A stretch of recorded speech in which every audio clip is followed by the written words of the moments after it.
আসসালামু আলাইকুম, বিসমিল্লাহির রহমানির রহিম। সুপ্রিয় শিক্ষার্থীবৃন্দ, তোমরা যারা নবম দশম শ্রেণীতে পড়ো, তোমাদের দ্বিতীয় ইসলাম শিক্ষা বই থেকে পাঠ 18 দ্বিতীয় অধ্যায় হাদিস নম্বর হলো 7। পরোপকার সম্পর্কিত হাদিস নিয়ে আজকে আলোচনা করব। আগে শব্দের সূত্রগুলো জেনে নেই। আখুন মানে হলো ভাই, লা ইয়াজলিমুহু সে তার প্রতি অত্যাচার করে না, হাজাতি মানে প্রয়োজন, আখি মানে তার ভাই, লা ইউসলিমুহু তাকে সুপর্দ করে না। হাদিসটা হলো বিসমিল্লাহ, আল মুসলিমু আখুল মুসলিমি লা ইয়াজলিমুহু ওয়া লা ইয়াসলিমুহু ওয়া মান কানা ফি হাজাতি আখিহি কানা আল্লাহু ফি হাজাতিহি। তার অর্থ হলো এক মুসলমান অপর মুসলমানের ভাই, সে তার ভাইয়ের উপর অত্যাচার করে না, তাকে শত্রুর হাতে সুপর্দ করে না। যে ব্যক্তি তার মুসলিম ভাইয়ের প্রয়োজন পূরণে সচেষ্ট হয়, আল্লাহ তার প্রয়োজন পূরণ করে দেন। বুখারী ও মুসলিম শরীফ। ব্যাখ্যা আছে, মুসলমানগণ পরস্পর ভাই ভাই, তারা সকলে একই আদর্শে বিশ্বাসী, একই জীবন আদর্শ অনুসারী।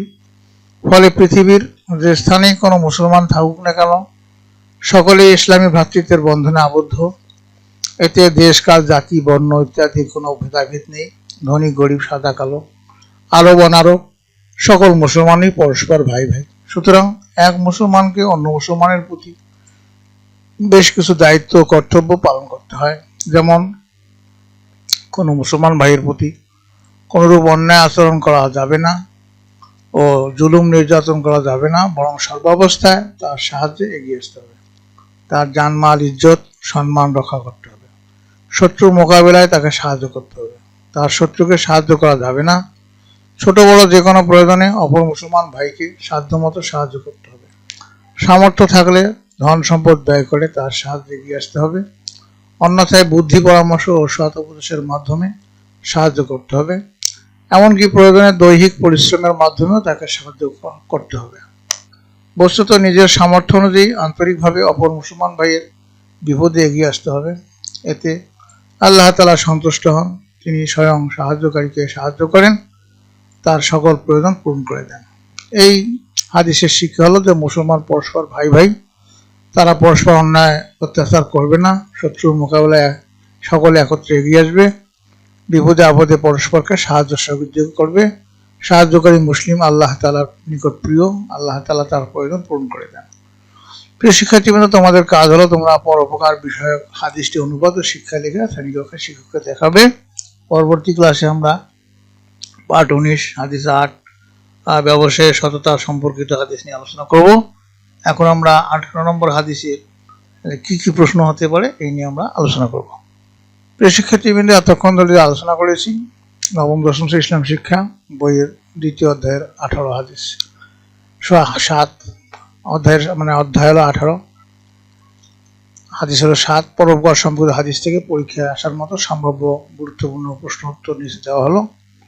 তোমাদের জ্ঞানমূলক প্রশ্ন উত্তর হবে যে হাদিস 7 কোন সম্পর্কিত বা কোন বিষয় সম্পর্কিত। উত্তর হলো এটা হাদিস 7 হলো পরোপকার সম্পর্কিত।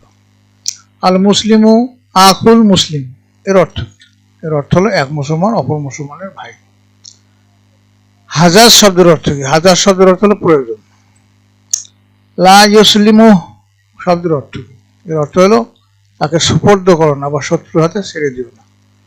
পরোপকার সম্পর্কিত এই হাদিসটি কোন গ্রন্থে বর্ণিত হয়েছে? উত্তর হলো বুখারী ও মুসলিম শরীফ থেকে সংগৃহীত। এরপরে অনুধাবনমূলক প্রশ্ন উত্তর। ইসলামী ভ্রাতৃত্বের পরিধি ব্যাখ্যা করো। উত্তর হলো ইসলামী ভ্রাতৃত্ব কোনো নির্দিষ্ট দেশ কাল জাতি বর্ণ দিয়ে সীমাবদ্ধ নয়।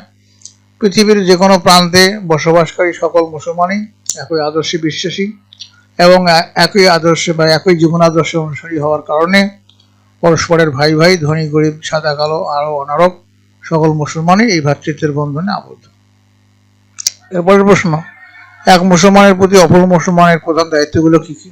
উত্তর হলো এক মুসলমানের জন্য অন্য মুসলমানের উপর কোনো অন্যায় অত্যাচার জুলুম নির্যাতন করবে না, তাকে শত্রুর হাতে সুপর্দ করবে না, বরং শত্রুর মোকাবেলায় তাকে সাহায্য করবে, ভাইয়ের জানমাল ইজ্জত সম্মান রক্ষা করবে এবং ছোট বড় যে কোনো প্রয়োজনে সাধ্যমতো সাহায্য সহযোগিতা করবে।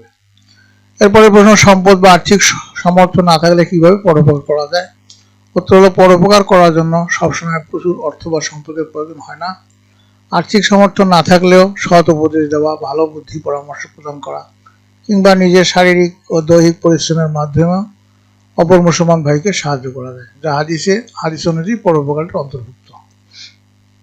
এরপরে প্রশ্ন, যে ব্যক্তি তার ভাইয়ের প্রয়োজন পূরণে সচেষ্ট হয়, আল্লাহ তাআলা তার প্রয়োজন পূরণ করে দেন। বুঝিয়ে লেখো। অর্থাৎ যখন কোনো মুমিন ব্যক্তি নিঃস্বার্থভাবে আন্তরিকতার সাথে তার মুসলমান ভাইয়ের বিপদে এগিয়ে আসে, তার অভাব প্রয়োজন দূর করতে সচেষ্ট হয়, আল্লাহ তাআলা তার উপর অত্যন্ত সন্তুষ্ট হন। এর ফলে আল্লাহ তাআলা স্বয়ং সেই সাহায্যকারীর পাশে দাঁড়ান এবং দুনিয়া আখিরাতে তার নিজের সব প্রয়োজন পূরণ করে দেন। এরপরে সৃজনশীল উচ্চতর চিন্তন দক্ষতা সংক্রান্ত আলোচনার মধ্যে হাদিসের মূল শিক্ষা এবং সৃজনশীল প্রশ্নের উত্তরের জন্য জরুরি। মুসলমানগণ সবাই পরস্পর ভাই ভাই, তাই তাদের মধ্যে কোনো সামাজিক বৈষম্য বা ভেদাভেদ থাকা উচিত নয়। কোনো মুসলমান ভাইকে বিপদে একাকী ফেলে রাখা যাবে না বা শত্রুর কবলে ছেড়ে দেওয়া যাবে না। মানুষের বিপদে পাশে দাঁড়ানো এবং পরোপকার করা আল্লাহর সন্তুষ্টি ও সাহায্য লাভে সর্বোত্তম উপায়। প্রিয় শিক্ষার্থীবৃন্দ, এই ছিল তোমাদের ক্লাসের প্রশ্ন উত্তর এবং আলোচনার বিষয়বস্তু। আশা করি ক্লাসটি অনেক উপকারে লাগবে তোমাদের। তো তোমাদের সার্বিক মঙ্গল ও সুস্বাস্থ্য কামনা করে আজকে এখানে বিদায় নিচ্ছি। খোদা হাফেজ।